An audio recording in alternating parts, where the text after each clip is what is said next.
What's up, you guys? Today's makeup look for 31 Days of Halloween is actually partially a joke. It is a recreation of Mykie, who is Glam and Gore. She made a video talking about how her videos were always being demonetized because of her special effects. And I thought that it was hilarious how she created a, quote, cupcake, which actually ended up being this demon creature.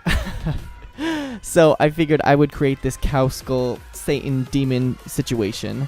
But we're just going to call it a cupcake, okay? It's pretty simple. I molded the entire thing out of Model Magic, which is a lightweight clay that you can find at a craft store in the Crayola section, in the kids section basically.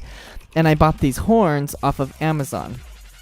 When I put the horns on my mold, I just sculpted the Model Magic around the horns and used the same elastic band to tighten behind my head. So that's what it's actually being held up by, is just the elastic strand behind my head, and then I'm making sure that all the Model Magic sticks to my face with Pros-Aid, which is a special effects adhesive. So I'm going to go ahead and paint my entire body black. We want this to create the illusion that we are just wearing this skull helmet situation. And then for the whiteness of the actual skull, we're going to be using eyeshadows to give it some dimension and color as well. This is just the Morphe 35N palette actually, because it has a lot of browns and a lot of red colors. And we need to make sure that this skull just doesn't remain a bleak white color.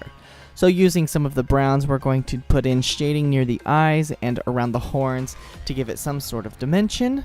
This is all up to you, of course. Look at a reference picture of what a skull actually looks like. They're not completely white.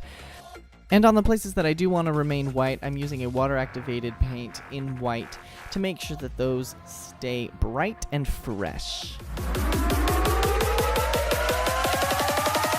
Everybody get your hands up.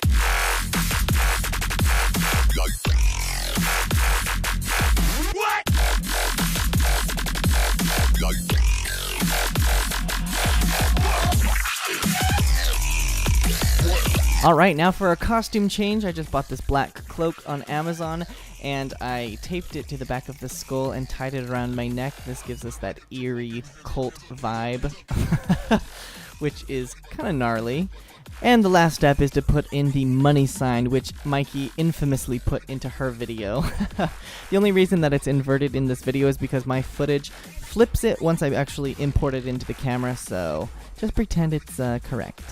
Anyway, do some last touches that you need to do, and you're done! Thanks for watching another day of 31 Days of Halloween, you guys, and I will see you tomorrow with another look. Bye-bye!